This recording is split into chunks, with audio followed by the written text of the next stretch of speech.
what are you guys' feelings when you've been looking for cars to buy, you know, for track purposes? What's been your difficulties? Honestly, sometimes because I was like, I would say like I have an E30, and that car right now, in the bad conditions that they come in with, no motor, no transmission, things like that. Just like you said, rolling shell. Most people are buying them for like $3 grand over there, $3 grand and up. And then like if you actually have a working one, they're looking for $4 to $5 grand for the car. Now, mind you, I was fortunate enough to get mine like under like the drift tax pricing that they will say it is. Right. But at the same time, these people they're asking for outrageous prices for some of these cars. Now, I'm not saying that some of them are not worth the price because, you know, depending on the deal you can find, they're nice. But with that also being said, why are you going to spend $2,000 on a car that has no motor or anything? No transmission. Will you buy like a Honda Civic? That's a perfect starting platform for people that are trying to get into it and that could go autocrossing or put it on track. They actually have lead races with Civics and everything like that with Hondas that you can get. You get a Civic for what? $1,500. Yeah. Like, and that's already a running, working car. Granted, you might have to put a little bit more money into it, but it's not as much as, you know, putting into an E30 or let's say a 240 or a Z. They're marked up prices. So yeah, that's actually really good. So that's where. So I didn't really consider because I did autocross from Mustang. Yeah. And you know, I was single, so I had the money for the tires and things like that. And autocrossing definitely is one of the other cheaper routes to go, but then you still have to travel to wherever it may be. gas.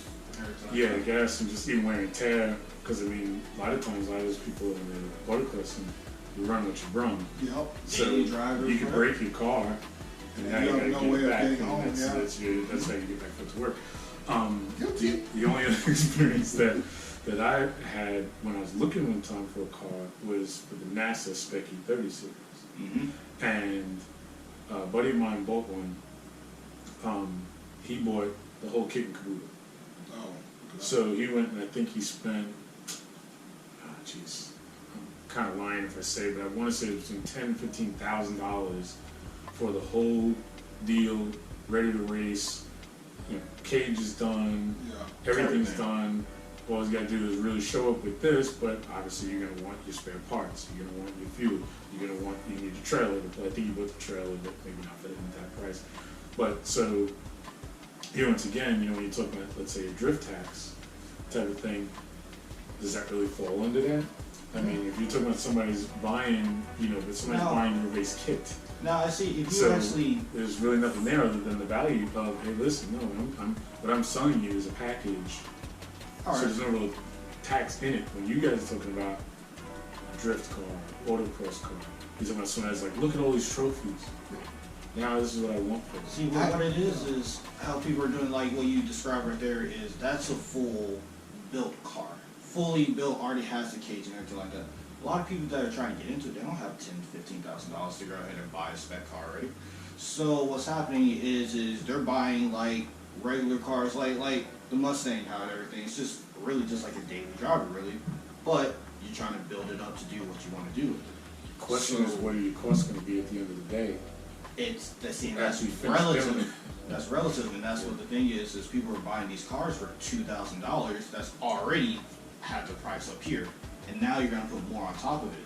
When really, if you like buy a Honda Civic, right, you can still for under 10 grand. I would say honestly, you guys can build a Civic actually really well, probably for under about 8 grand, and that's actually buying the car, building the cage, doing everything to it, and building the motor, and like you have a fun car right there. Now, but also depends on what avenue you're going for. Autocross, drifting, you know, those are aspects in what you're looking for and what the price is going to be to it. Because like for actual drifting like you said, the S15, S14, stuff like that, people are automatically taxing those cars. Yeah. And there's even cars like the I forgot, there's like a few sedans that people are importing from Japan now. The GS 300s. And normally people are buying those cars cheap, but now everyone's drifting. Yeah. So now the price automatically jumped up an extra $1,000. It's like the Supra effect, where before the Toyota Supras, you can find those cars for like a good price. Like a non-built twin turbo Supra, you might be able to get off the market for like 15, 20 grand back then. But after the Fast and Furious, now you're looking at 39,000 for an NA Supra. So my thing is, at the end of the day, and I hate to say that whoever came up with, you hit me with drift tax, hit me with race tax, Yeah. I think it's irrelevant. And I only say that because all you're really talking about now is what's popular to race, who wants what. That's supply and demand. That's true. It is. I look at this guy I just read on Reddit. He bought a Fox Body Mustang convertible, right? He's like, it's only got 14,000 miles on it. It's like, dude, it's got 114,000 miles. So he's like, I only paid 12 grand. What do you guys think?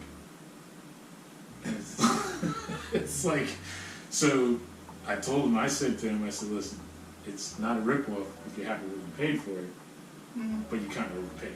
Right. So once again, he said, you know, like I like, what was the 1988 Supra, you know, the Target top that they had just before the Mark II. So it was a King. I don't really know those models that well. But let's say 1988, I don't really look at what it looks like. Nonetheless, like, you know, if all of a sudden that just, let's say they make a movie today and that car becomes popular, well, those cars are probably finding $3,000 or $4,000 because they're beat to hell. Yeah. But then all of a sudden it becomes popular. Anybody that hasn't beat them to hell, the price just shoots up. So what I'm saying is, your drift tech race tax is like, oh well, you know, it's not even an argument because it's just supply and demand. Yeah, at that point. You know what I mean? It's like, you know, so you're not really getting hit with something that because it's done what it's done, it's because of its popularity. You know, I like what's the not the FRS, what's the E86s. Oh. So think about it. Yeah. You know, I've loved those since they were new back in the 80s, before you guys were even born. I always thought those were cool cars. And then all of a sudden, they went through this transformation where you want to get an E86, oh, you're going to pay some money for it. Mm-hmm. Well, just like a 65 Mustang for that matter. You know what I mean? It's like, you know, it goes Like through its the value value of and the nobody car. wants it. Yeah, so. The value of the car got bigger and the Yeah. demand for it, so of course they went ahead and said, all right, we're going to raise the price on it. Yep.